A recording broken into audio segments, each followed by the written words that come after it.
40 বছৰৰ পিছত প্ৰথমবাৰ একেলগে 5টা বছৰ হত্যা হিংসা জ্বলাজ্বলি হোৱা নাই বড়োলেণ্ডত সফলভাৱে আমাৰ মডেলত আমি পিছটো ইষ্টাব্লিছ কৰিব পাৰিছো। এতিয়া বড়োলেণ্ডৰ শিশুৰ পৰা লৈ পেলাই বৃদ্ধলৈকে সকলোৱে শান্তি আৰু নিৰাপত্তাটো পাবলৈ সক্ষম হৈছো। আৰু আজিৰ তাৰিখত আমাৰ এই 5টা বছৰৰ চৰকাৰৰ সবচে সফলতা এটো হৈছে শান্তি প্ৰতিষ্ঠা কৰা, আৰু 17 বছৰৰ BPFৰ সবচে বিফলতা এটো হল শান্তি প্ৰতিষ্ঠা কৰিব নোৱাৰা আৰু হিংসাটো সমাপ্ত কৰিব নোৱাৰা। এই দুটাটো আজি ৰাইজে জল পটপট সকলো চকুৰ আগত দেখিবলৈ পাইছে। खुलुमबाय रायजोफोर, गिबियाव फिथांखि ब्लग YouTube चेनेलनिफ्राय रायजो राजा बयनिसिमबो गोजोननाय बावहरनाय जाबाय। स' रायजोफोर, दिनै आं नोंथांमोनजोंहाय माखासे फ्रेश भिडिअ मोनसे ओरैबायदि भिडिअ नोंथांमोननि सिगाङावहाय लानानै फैनाय जादों। नोंथांमोना भिडिअखौ जोबजासिम नाय। गिबियाव जोङो नैबे सावगारिनि सोमोन्दै फंनैसो बाथ्रा बुंनोसै। आङो सासे बर' हिसाबै बे सुबुङा जाहैबाय, बे सेंग्राया मिसिं सेंग्रा होननानै जोङो मिथिनो मोनदों बे भिडिअनिफ्रायनो। आरो बे मिसिं सेंग्राया जोंनि बर' हारि आरो आसामिसफोरखौहाय लानानै गोबांथार समाज बिरोधी गाज्रि बाथ्रा बुंनानैहाय जोंनि बर' हारिखौ मुगैदों, आसामिसफोरखौहाय मुगैदों। दा बिसोरबायदि मानसियानो समाजावहाय दावराव दावसिखौ लाबोयो, मिथिबाय दा। सानना हौवा ससियेल मिडियायाव जानला मोनला बाथ्रा बुंनायनि थाखायनो दिनै बे अबस्थाया जाबाय नायदो। दा बिसोरो फाइनालि बुजाबाय, हमनानै बुजाबाय बिसोरो। बेल' नङा दे, गोबां भिडिअ दङ बिसोरखौ बुनायनि। माखासे भिडिअखौ आं होनाय जायाखिसै। बेखायनो माब्लाबाबो उन सिगां सानना लासे मबेबा मोनसे जाथिखौहाय जातखौ लानानै बेबायदि गाज्रि खोथा दा बुं। नोंथाङा बुंनो हागौ इनडाइरेक्टलि माबा मोनसे बाथ्रा, नाथाय सिदा डाइरेक्टलि सोरबा मोनसे जाथिखौहाय मुगैनानैहाय माब्लाबाबो ससियेल मिडियायाव बाथ्रा दाबु, बेयो मोजां नङा। दानिया फैदो पारमिनास नार्जारी।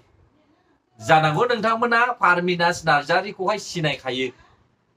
दा ससियेल मिडियायावहाय जों फाइनालि पारमिनास नार्जारीनि आखल आखुखौहाय नुनो मोनदों। खोनानो मोनदों चिरां जिल्लानि सिङाव थानाय रानिखाथानि थानायावहाय बिथांखौ हमनानै लायबाय। जाहोना मा जादों? माखासे उन्दै गथ' होननानै बुंजायो जोङो, मिथियो दा। 12 बोसोर बैसोनि सासे आइजोखौहाय, 12 बोसोर बैसोनि आइजोफोरखौहाय जिनाहारि खालामनायनि थाखाय पारमिनास नार्जारीखौहाय पुलिसा हमनानै लाबोबाय। दा पारमिनास नार्जारीया सोरमोन? पारमिनास नार्जारीया सासे बर' हारिनि थाखाय बड'लेण्ड आलादा रायजो बिग्रा सासे दैदेनगिरि। जों बयनिबो नोजोरावहाय बिथाङा बयनिफ्रायबो रोंखा राखा गोरों सासे दैदेनगिरि। नाथाय बेबायदि मानसिनि आखलाबो जे जुनाद आखुनि थायो, बेखौहाय नोंथांमोनाबो सानफेराखै जानो हागौ। दिनै जों फाइनालि बिनि जे साननाय हनाय, बिनि मावनाय खामानिखौ जोङो फाइनालि जुनाद आखुनिफ्रायबो गाज्रिसिन नुनो मोनबाय। 12 बोसोर बैसोनि हिनजावसाया बेसेबां गिदिर जानो? दा बियो खमसे खम पारमिनास बायदि सासे सुबुंनि बिनानावजों समान, फिसाजोजों समान बियो, मिथिबाय दा। दा पारमिनासजों लोगोसे BPFनि सिगांनि थिखादार जाकब नार्जारी, दा बिबो जों बिसिनि बैसोखौ नायोब्ला बे 12 बोसोर बैसोनि सासे हिनजावसाया फिसाजोजों समान बियो, मिथिबाय रायजोफोर। अब्ला बेबायदि मानसिखौनो जुदि जिनाहारि खालामोब्ला, अब्ला बेबायदि सुबुङा माब्रै समाजनि दैदेनगिरि जानो हानो दे बुंलाय? इसेबां मुगैथाव खामानि। छी, बेनोलायनो बिखा बुग्दाव उदयाचलनि नामावहाय जमदुवार ओनसोलावहाय बड'लेण्ड दाबिदों, जायखौ जोङो DJPनि आफादगिरि होननानै सिनायनो हायो, पारमिनास नार्जारी। दा रायजो राजाफ्रा मा बुजिखो? आं बेखायनो बुंबोबाय थादों सिगांनिफ्रायनो, BPF पार्टिनि बांसिन माखासे मानसिफ्रानो धोन सम्पथिजों लोगोसे केलेंकारि खालामनाय, दादागिरि दिन्थिनाय, गुन्दा खामानि मावनाय, डाकु गावखौनो दिन्थिनानैहाय सिगि सग' खालामनानैहाय रां लानो सेस्था खालामनाय बे हाबाफारिया बिपिएफ पार्टिनि माखासे सापर्टार्सफोरनावहाय दासिमबो दङ रायजोफोर। दा पारमिनास नार्जारिया सोरमोन? पारमिनास नार्जारियाबो बिपिएफ खौहाय सापर्ट खालामग्रा इउपिपिएल पार्टिनि सीएम प्रमद बर' सारखौहाय मुगैनानैहाय जमदुवार ओनसोलनि नामावहाय गोदान बड'लेण्ड दाबिग्रा सासे दैदेनगिरिमोन पारमिनास नार्जारिया। अब्ला बेबायदि मानसिया माब्रै गावनि फिसाजों समान गावनि बिनानावजों समान बैसोनि आइजोखौहाय माब्रै बे लाइमोन देरफुनाय सिख्लाखौहाय बियो जिनाहारि खालामखो? बेखौ जुनाद आखुनि मानसि होनना माथो होननांगौ? बेहा बे साननाय गैयामोन नामा? बेखौ आं इदि खालामोब्ला आं मा जागोन आरो बिनि अबस्थाया मा जागोन बेखौहाय बुजिनाय गैयामोन नामा बिहा? अब्ला बेबायदि दैदेनगिरि मानसियानो जुदि बेबायदि जुनाद आखुनि खामानिखौ मावोब्ला बे साधारन सुबुं नाबालक साननो हनो रोङि मानसिफोरखौलाय माथो बुजायबावनाय बिसोरलाय बुंलाय? जोबोद लासिंसिं दै रायजोफोर। आरो बाखि खबरफोरखौहाय नोंथांमोना नेनानै थाब्लानो जाबाय मा रिजाल्ट फैयो। जोंथ' नुनो मोनबाय पारमिनास नार्जारिजों लोगोसे जाकब नार्जारिखौबो चिरां जिल्लानि सिङाव थानाय रानिखाता रेन्जनि पुलिस थानायावहाय हमनानै लाबोबाय होननानैहाय। दा बाखि रिजाल्टफोरखौहाय नेबावदो मा रिजाल्ट फैयो। दानिया फै जोङो निर्मल कुमार ब्रह्म सार आरो प्रेस मोसाहारि सार बिथांमोननि दान्थे बिदान्थेया जोबनानै थाङाखै। जोङो गोदान प्रेस मिट नुबावदों निर्मल कुमार ब्रह्म सारनि सायावहाय प्रेस मोसाहारि सारनि थाखाय स्ट्रं मोनसे मेसेज जोङो नुनो मोनदों। मिथिबाय दा? गोख्रों फिननाय होदों प्रेस मोसाहारि सारखौ। जोङो बुंनो थाङोब्ला सानैखौबो जों एखे होननानैबो बुंनो हाया। प्रेस मोसाहारि सारा 17 बोसोर एक्सपिरियेन्स मोनबोनाय 17 बोसोरसिमहालागै बिपिएफनि खामानि मावबोनाय बिथाङाबो सासे एमएलए। मिथिबाय दा? बिथाङाबो सासे दैदेनगिरि। दा बिथाङा 17 बोसोर खामानि मावनाय समावहाय निसिमा ओनसोलावहाय चिरांनि निसिमा ओनसोलावहाय मा डेभेलप खालामखो रायजोफोर? दिनैहाय निर्मल कुमार ब्रह्म सार बुंनाय बायदिब्ला बिसोरो चिरां ओनसोलनि निसिमायावहाय खामानिखौनो मावाखै। दा बिथाङा जे बुंदों मावगौमोनल'सो होनना बुंदों जेम्स मोसाहारि साराबो। माब्लानि समाव मावगौमोन बिनि जेबो सिमा गैया।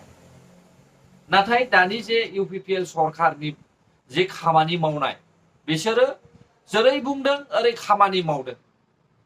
जेरैनो थांखि लादों ओरैनो साक्सेसफुल खालामदों।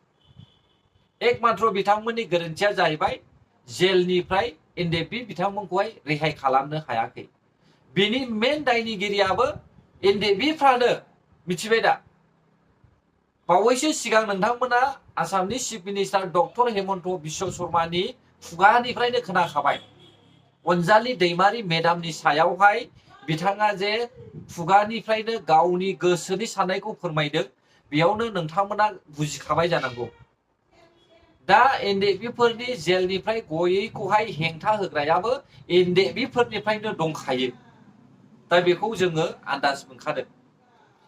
दा डक्टर हेमन्त बिश्व शर्मा सारनि बुंनाय बायदिब्ला जोंनि बर' हारिया मोननै मोनथाम आफाद दानायनि थाखायनो माखासे मावनो गोनां हाबाफारिफ्रा उनस्ल'नानै थालांदों। दा बिथाङा बेखौ फोरमायखादों। सिदा खोथा बुंखादों मोननै मोनथाम पार्टि थायोब्ला खामानि मावनो उसुबिदा जायो होननानै।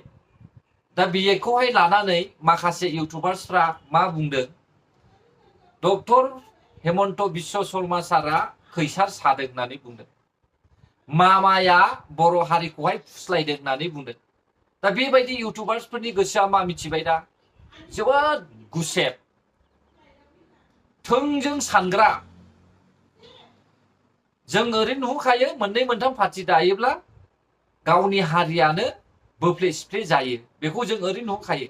आरोबाव बे गोदान पार्टियावहाय जेबो एजेन्डायानो गैखाया। बेखौहाय जों ओरैनो नाहरनानै नुखादों। दा बेनिखायनो आं बुंदों प्रेस मोसाहारि सार नोंथांमोना 17 बोसोराव जाखिनि खामानि मावनांगौमोन बियो नोंथांमोननि थाखाय थोजासे जायाखिसै आरो रायजो राजाया नोंथांमोनखौहाय मोजां मोनैनि थाखायनो बिपिएफ पार्टिया दिनै जेननानै थांबाय आरो दानि जे निर्मल कुमार ब्रह्म सारमोना जे थांखि लादों जे खामानिखौ मावनोहाय लाहार फाहार खालामदों बेखौ रायजो राजाफ्रा नेनानै थानांगोन एसेब्लाबो आरो बिपिएफ पार्टिया जेरैहाय 9 बोसोरनि उनावसो माखासे खामानिफोरखौहाय फाउन्डेसन खालामनो हादों थिग बेबायदिनो इउपिपिएल पार्टियाबो 6-7 बोसोरनि गेजेरावसो माखासे गिदिर गिदिर खामानिखौहाय फाउन्डेसन खालामनो हानायनि सुबिदा मोनगोन होननानैहाय आं सानदों रायजोफोर बेखायनो जोङो इउपिपिएल सरकारखौहाय आरोबाव खनसेबाव देरहाहोनानै नायनो गोनांथार आरो मोनसे बाथ्राखौ आंबो खोनादों प्रेस मोसाहारि सारा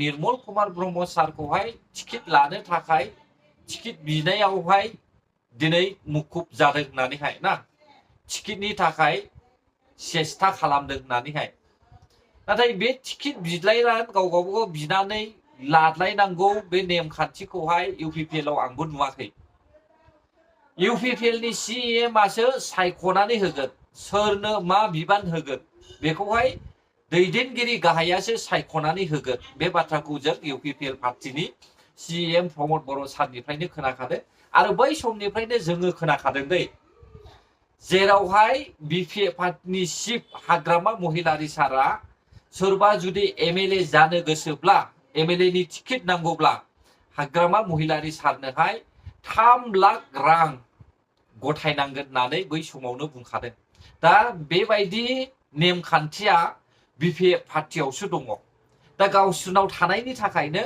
गुबुनावबो दं साननानैहाय जानो हागौ प्रेस मोसाहारि सारा बुंदों दा बाथ्राया सैथो रायजोफोर 17 बोसोर आरो 5 बोसोरजोंहाय रुजुनानै नायोब्ला जोङो 1% बो गोरोबनायखौनो नुहुरा मिथिबाय दा 17 बोसोरावहाय बे फाथाबारिनि साहा थानाय नांगलबाङायाबो ब्रिज जानांगौमोन आंनि मथेब्ला दै रायजोफोर नोंथांमोनासो मा सानदों आङो दैलाम बारदैनि नङा थेवबो आङो बिथांमोननि सुबिदा उसुबिदाखौहाय नुहुरनानैहाय दैदेनगिरिफोरनि सायावहाय आसि दिन्थिनानैहाय बुंनाय जादों रायजोफोर मिथिबाय जेब्लानाखि सानजाहा थाङो बेंटलनि सानजाहा बै समावहाय जोङो औवानि जेंलाबजोंहाय दै बारनो गोनां जायो नावफोरजोंहाय दै बारनो गोनां जायो बेफोरखौ नोजोर होयोब्ला 17 बोसोरनि दैदेनगिरिया बेफोर दालांफोरखौहाय मावनानै होनो हागौमोन नाथाय इसिबां बोसोर रायजो सालायखांनायनि उनावबो जेने तेने बेंटलनि ओरैहाय साहा आइफवालि दालांखौहाय इउपिपिएल सरकारा रायजो राजाखौ अननानै बानायनानै होनायनि उनावबो बिपिएफ पार्टिया गावसोरखौहाय दुग्गा दिन्थिबावनायखौसो जों नुदों मिथिबाय आंथ' बार बुंखादों बिपिएफ पार्टिया दासिमबो थानायमोनला बे दालांखौ दासिमबो थाबायनो मोननाय नङामोन बेखौ आं बार बुंबोबाय थाखादों दा दै बारैनि मानसिफ्रासो मा सानो आंनि भिडिअखौ नायनानै नोंथांमोना गाज्रि मोनो ना मोजां मोनो बे नोंथांमोननि सायावसै आरो हायोब्ला मदद खालामब्लानो जाबाय लाइक शेयार कमेन्ट साबस्क्राइब होनानै बांसिन मोजांसिन भिडिअफोरखौहाय लाबोनो हानाय बायदि नंगौ बाथ्रा बुंनायाव आं रावखौबो गिया रायजोफोर मिथिबाय दा आं नंथारै बाथ्रा बुंदोंब्ला आंखौ निमाहा हो आरो जायफ्रा भिडिअखौ जोबजासे नायबाय गोजोननाय थाबाय गोजोन्थों बर' हारि जै जाथों जै बर' हारिनि